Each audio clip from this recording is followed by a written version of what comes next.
The less you know, the more confident you are. This is the Dunning-Kruger effect, and it's destroying the world.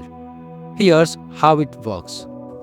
Incompetent people don't know they are incompetent. Because to know you are incompetent, you need knowledge.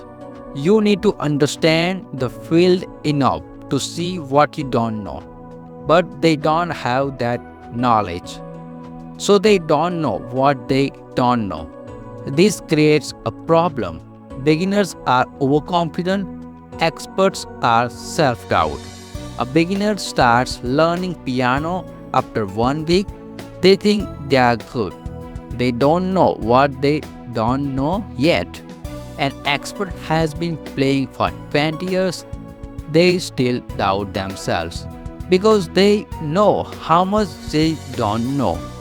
This is backwards from reality. The most dangerous people are beginners because they are confident they know when they actually know nothing. This is why amateurs give bad advice and everyone listens. This is why know it alls ruin everything.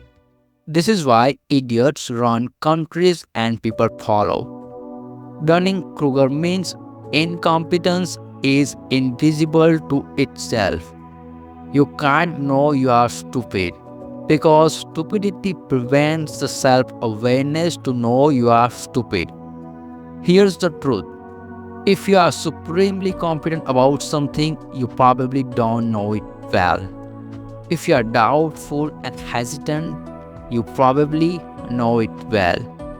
This is backwards from what we assume.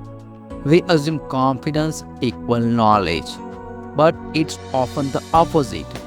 Confidence equal to ignorance, doubt equal to knowledge. Here's the escape. Don't trust your own confidence. Get feedback from actual experts, not from other beginners who are also overconfident. From people who know more than you, much more than you. Let them tell you what you don't know because you can't see it yourself.